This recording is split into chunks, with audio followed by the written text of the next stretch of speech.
Calon Dr. Samsuri Perdana Menteri, masih peringkat cadangan.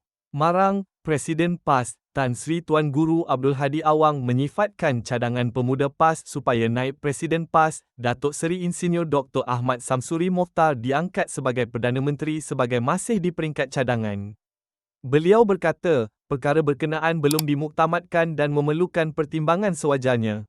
Yang penting kita mahu pilih seorang pemimpin teknokrat yang diterima semua pihak dan mampu mengendalikan urusan rakyat dengan baik. Katanya ketika ditemui media selepas kuliah duha di Masjid Rusila hari ini. Terdahulu, dalam satu hantaran Facebook, Pemuda PAS Malaysia menggambarkan Menteri Besar Terengganu berkenaan sebagai seorang teknokrat dan pemimpin yang tenang serta berfokus kepada hasil.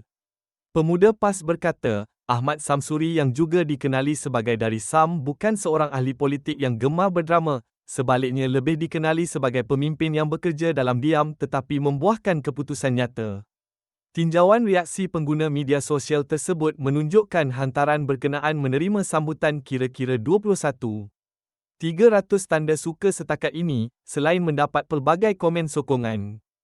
Pengguna, Naim Halim berharap pemimpin generasi baharu diberi peluang menerajui negara. Should give him chance to be next Prime Minister.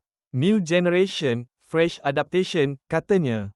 Rizal Haji Mudi pula berpendapat negara memerlukan wajah baharu dalam kepimpinan dan menyatakan generasi muda kini sudah bosan dengan politik lama yang dianggap tidak konsisten antara kata dan tindakan.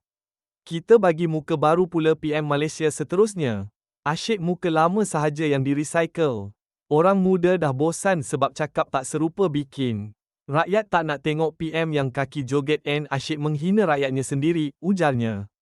Sementara itu, Abdul Halim Yahya dalam komen berasingan menzahirkan harapan agar Ahmad Samsuri Mokhtar diberi peluang memikul amanah kepimpinan pada masa depan.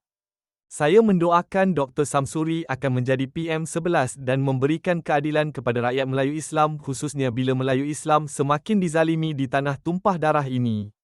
Hapuskan rumah anutan haram, bertegas tanpa diberi pampasan atau tanah percuma kepada penceroboh tetapi hendaklah didakwa mengikut undang-undang. Kembalikan semula pendidikan tulisan Jawi kerana telah dipinggirkan serta ramai tidak mampu membacanya lagi. Permudahkan rakyat Melayu Islam memohon tanah rizab untuk tujuan pertanian, perladangan, perikanan dan penternakan. Insya-Allah selamat menjalankan amanah sebagai pengerusi PN yang baru. Semoga Allah peliharalah Dr. Samsuri dari musuh Islam, katanya. HARAKAHDAILY 27 Februari 2026